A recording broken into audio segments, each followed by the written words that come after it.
Nous sommes le dimanche 24 juillet 2022, il est minuit 02. Les figures chartistes du moment, figures que vous pouvez étudier gratuitement dans notre formation de niveau débutant et dans notre formation de niveau confirmé, deux formations gratuites. On commence par le Bitcoin, le BTC-USD, qui a formé un drapeau avec une incursion au-dessus. Il y a de fortes chances que l'on puisse casser le drapeau et aller à son objectif baissier ensuite pour reprendre la tendance baissière marquée qu'il y avait avant. Par contre, on est coincé dans un canal parallèle. Quand on zoome en H1, effectivement, on a une parallèle, 2 points en dessus, 2 points au-dessus, incursion ici, et là on revient reconfirmer la ligne. C'est pas impossible qu'on revienne de l'autre côté. Est-ce qu'on cassera ensuite, ça formera peut-être un drapeau, on casserait dans ce cas-là pour reprendre la tendance haussière, ou alors on risque effectivement de rebaisser. Donc là on pense à un scénario baissier plutôt. Sur le Bitcoin, si on regarde en M30, on voit qu'il y a donc une épaule, tête-épaule tout en haut qui avait cassé la baisse. On était venu quasiment la valider, mais on n'a pas réussi à la valider, on n'a pas touché sa limite de validation, de très peu. Finalement, on est reparti dans l'autre sens et en fait, on avait fait une hésitation dans un drapeau avec un point, deux points parallèles, deux points aussi, et on a cassé ce drapeau. L'objectif du drapeau se trouve plus bas. C'est pas impossible qu'on revienne faire un repli sur la ligne verte. La ligne verte, un point, deux points, trois points, c'est l'oblique d'une épaule, tête-épaule avec une ligne du coup oblique effectivement.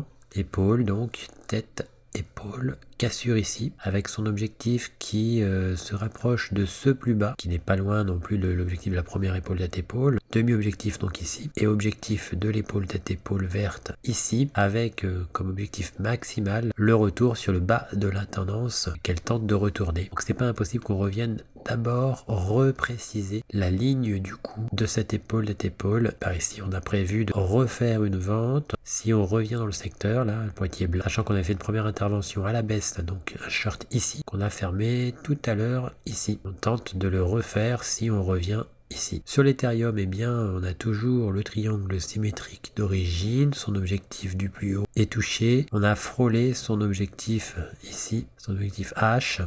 Et il y a toujours le triangle rectangle avec ce plat jaune, mais on est en train de former une figure. On voit donc le triangle rectangle manquait un peu avant l'objectif, mais on pourrait ne pas l'atteindre. On va essayer de voir ça.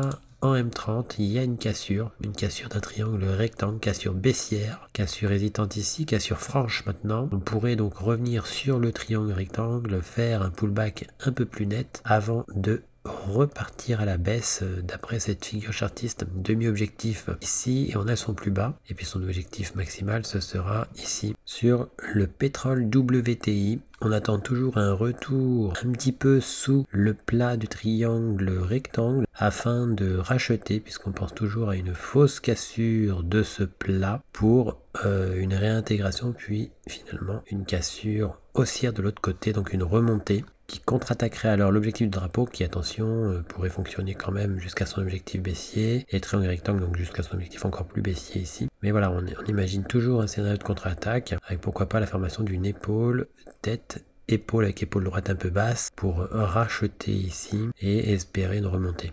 Donc on va patienter. Sur le gold, on imaginait que proche du niveau d'invalidation à la ligne rouge de ce triangle rectangle vert, il y aurait pu y avoir un rebond. Il avait commencé jeudi et il s'est poursuivi vendredi. En H4, on avait atteint l'objectif d'un ancien triangle symétrique. En H1, on voit qu'on a cassé un V bottom, sa ligne du coup ici cassure, et on refait un retour dessus. Pour quelle ouverture si on ouvre dans le secteur? Il y a peut-être des choses à faire. U400, l'indice du FTSE, effectivement, avait cassé son triangle jaune. On était venu former la ligne du coup d'une épaule, tête en deux temps, épaule inversée, cassure. On est revenu sur la ligne du coup d'un double bottom. On a reconnu le même niveau en bas. Son plus haut était donc sa ligne du coup. On est revenu une première fois dessus, on revient une deuxième fois dans le secteur. Rien de particulier, si ce n'est que on a hésité sur un niveau sensible ou proche d'un niveau sensible ici. Donc prudence tout de même sur le FTSE, il pourrait y avoir un retour sur le triangle jaune, attention. Sur le FTSE, toujours U400, on avait cassé ce triangle rectangle, on pourrait faire un repli, un retour sur le triangle. Sur le CAC 40, on avait atteint l'objectif du biseau jaune, effectivement, il reste le biseau vert, mais prudence car on a cassé un triangle, on va zoomer, un point, incursion, 2 points, 3 points, cassure, donc juste avant le week-end, cassure de ce triangle rectangle, on pourrait faire un pullback dessus et repartir à la baisse. Sur les marchés Sur le marché du DAX, eh bien, on avait rencontré effectivement un obstacle, l'ancien plus haut ici, il y avait celui-ci aussi, et le triangle symétrique qui avait cassé trop tôt a quand même fait son objectif du plus haut ainsi que l'objectif de la parallèle au support, la ligne pointillée qu'on a touchée. Et puis finalement on a formé un drapeau mais aussi un triangle. On va regarder ça. Un drapeau, un point, deux points, incursion, 3 points, cassure, mais on rencontre un obstacle matérialisé par ce plus haut ici, c'est qui fait un plat au-dessus. Et puis en bas, un point, 2 points, petite incursion, 3 points, cassure. Donc juste avant le week-end, on casse, mais pour prendre appui sur le drapeau. Donc il y a conflit entre le triangle rectangle qui donne un objectif baissier et le drapeau qui donne lui un objectif haussier. Prudence donc sur le DAX. Sur le Dow Jones US 30, 1 point, 2 points, 3 points, cassure, on a fait le pullback, on est revenu hésiter autour de ce plus haut et toujours de la prudence essentiellement à cause de ce plus haut en ce moment donc sur le Dow Jones. Si on regarde en M15, on avait trouvé ce drapeau, un canal bien représenté, effectivement le drapeau avait cassé, on fait un retour sur le drapeau. On avait fait le haut du drapeau comme objectif et le demi-objectif, il y a encore l'objectif H ici. Et puis si on devait aller beaucoup plus haut, bien effectivement, il y aurait l'objectif du mât du drapeau qui est moins probable, mais qui ferait effectivement un gros objectif si on devait l'atteindre. Sur le S&P 500, la tasse avec anse qui avait résisté à son invalidation à plusieurs reprises, on était revenu au-dessus de sa ligne du coup, effectivement, on pourrait revenir sur la ligne du coup une nouvelle fois. Et on a fait le demi-objectif à plusieurs reprises. Et avant le week-end, on a cassé un biseau ascendant. 1 point, 2 points, 3 points. 1 point, 2 points, 3 points. Effectivement, cassure juste avant le week-end. Pas impossible de faire un pullback et de repartir à la baisse pour rejoindre effectivement la ligne du coup de la tasse séquence qui était par là. Sur le Nasdaq, le triangle jaune avait cassé à la hausse. On avait aussi le biseau vert ainsi que le biseau bleu qui avait cassé à la hausse. On se retrouve sur la ligne de support du biseau d'élargissement descendant à l'angle droit qui avait cassé déjà la baisse depuis un moment. On revient aux alentours de cette ligne. Il pourrait y avoir un repli à partir de là, attention. En H1, on voit qu'effectivement, on peut aussi faire un repli sur le triangle symétrique. On peut revenir faire un pullback donc sur le biseau descendant. Et on peut même revenir faire un pullback sur le biseau descendant vert. Hein. Il y a le bleu et le vert. Pour mieux voir le contexte, on va regarder différemment. Regardez, et ce plus haut correspond à la parallèle parfaite. Donc, si on regarde bien, on a des chances d'être dans un drapeau qui pourrait finir par casser à la baisse. Donc, souvent dans les drapeaux, il peut y avoir une fausse cassure haussière un peu avant. Après l'avoir connu de façon nette, il n'est pas impossible qu'il y ait effectivement, comme pour sur le Bitcoin, effectivement, une fausse cassure plus ou moins grande au-dessus, avant une réintégration, puis finalement, une cassure baissière de l'ensemble pour un objectif très baissier. Ce qui ferait effectivement une contre-attaque du triangle symétrique que l'on voyait donc en jaune, un triangle symétrique ici. Donc on est dans une parallèle parfaite, ce qui correspond à l'un des objectifs du triangle symétrique, la parallèle au support. Voilà, on a atteint ce niveau. Donc on est aussi dans un drapeau. Sur le AUD CHF, cette tasse avec anse n'est pas dans un contexte favorable. On vous l'avait présenté compte tenu de sa forme assez remarquable. La cassure a été très faible, on a reconfirmé la ligne du coup. Sur le AUD CHF, effectivement, la tasse avec anse peut être vue comme un triangle rectangle puisqu'on a un plat reconnu une fois, 2 fois incursion, 3 fois. On a 1 point, 2 points, 3 points, petite incursion. On reconfirme le plat et on recasse à la baisse, on casse à la baisse. À partir de ce moment-là, on a quand même un triangle rectangle qu'on peut considérer effectivement un demi-objectif jusqu'ici. On peut revenir sur le plus bas et reprendre la tendance baissière d'avant. Donc la tasse avec anse, c'est vraiment pas dans un contexte favorable à la hausse. Le triangle rectangle, quant à lui, est dans un contexte favorable à la baisse, donc favorable à sa cassure. Attention, il pourrait y avoir une réintégration par contre juste à l'ouverture. CAD, CHF, la baisse aussi, hein, donc c'est encore une paire en CHF. On a la cassure d'un drapeau qui était particulièrement parallèle.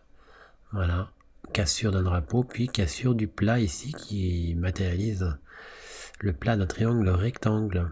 avec des objectifs très baissiers. NZD, CAD, on imaginait toujours un potentiel rebond sur ces niveaux de l'ancien plus bas ainsi que ce plus bas daily.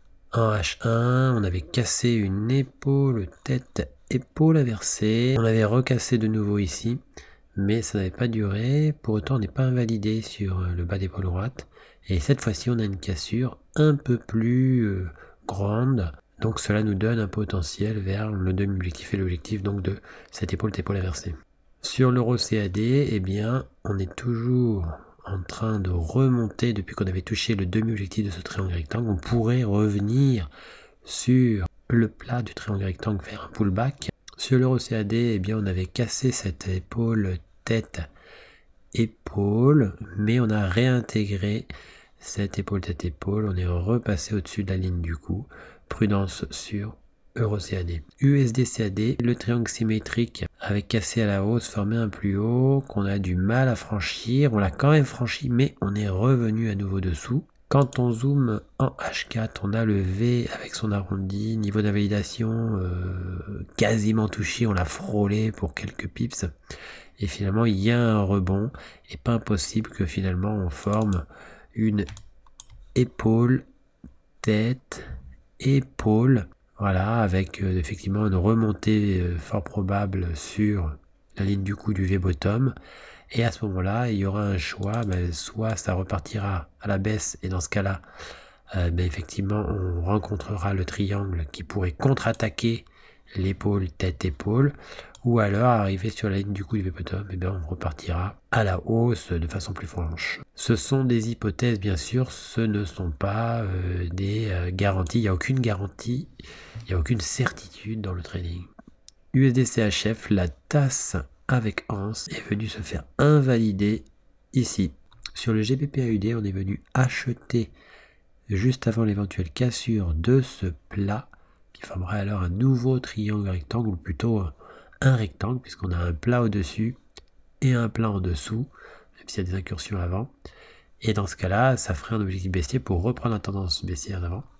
Cela dit, on a un scénario, ce scénario donc de nos cas spéciaux qui nous dit potentiellement pouvoir acheter ici pour diverses raisons et pour que cela crée une remontée au-dessus du triangle rectangle mauve et puis finalement repartir dans l'autre sens et casser à la hausse, ou en tout cas au moins revenir dans ces zones ici. Donc on va continuer notre scénario. De toute façon, on a notre stop ici. Sur le GBP-NZD, on forme, semble-t-il, un rectangle. On avait fait une petite incursion. On a reconnu 2 fois le niveau, une incursion et on réintègre. Il y a des chances, effectivement, que finalement ce soit une réintégration pour repartir dans l'autre sens, contre-attaquer le triangle symétrique. On insiste sur ce scénario puisque, de nouveau, on crée un scénario potentiel de contre-attaque. On avait déjà pensé à la contre-attaque de la cassure ici de cette oblique, contre-attaque, réintégration, finalement on ressort, contre-attaque potentielle sur ce niveau, on revient sur le triangle symétrique, on rebondit dessus. Donc le triangle symétrique a quand même fait son œuvre, mais là on retombe sur ce plus bas qui semble vouloir contredire le triangle symétrique, en tout cas ponctuellement. On verra si ça se confirme par la suite. Pour l'instant, pas de point d'entrée pour autant. Sur le GBP-USD, on attend toujours quelque chose dans le secteur, étant donné qu'il y a le pullback, le retour sur le biseau descendant. Et en H1, on avait trouvé un canal parallèle qui finalement casse à la hausse et casse dans la foulée le niveau reconnu une fois, 2 fois, même s'il y a une incursion ici, ce qui donne une épaule, tête, épaule inversée avec une cassure. On revient sur le canal juste avant le week-end. On pourrait par la suite remonter au-dessus de la ligne du cou de cette épaule inversée. L'objectif de cette épaule inversée, se trouve être confondu avec le plus haut du canal. Sur le NZD-JPY, on est désormais dans un rectangle. On a reconnu en bas un niveau 2 fois, en haut, de façon plus précise, 1 point, 2 points.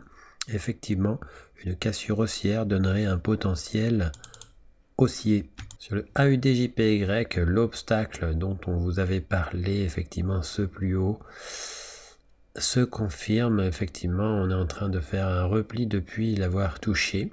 On pourrait revenir aux abords du triangle, mais attention, on est en train de contourner la pointe. Donc même si on vient ici, ça risquer d'intervenir, d'autant plus que ça formera un triangle avec 1 point, 2 points, 3 points, qui pourrait proposer une cassure baissière effectivement de cet oblique. Et au-dessus, on a l'équivalent d'un plat avec ce niveau reconnu une fois, 2 fois, même s'il y a une incursion entre temps, ce qui forme une sorte de triangle avec cet oblique cassé. GBP JPY, ce triangle rectangle avec cet oblique cassé à la hausse n'est pas effectivement dans un contexte favorable puisqu'il prend appui sur un ancien plus haut, et pour d'autres raisons, on avait dit effectivement que c'était un contexte défavorable. Il y a une rebaisse actuellement à l'intérieur, intégration du triangle rectangle, prudence. USD JPY, on avait toujours notre drapeau d'origine, on avait frôlé le mât du drapeau.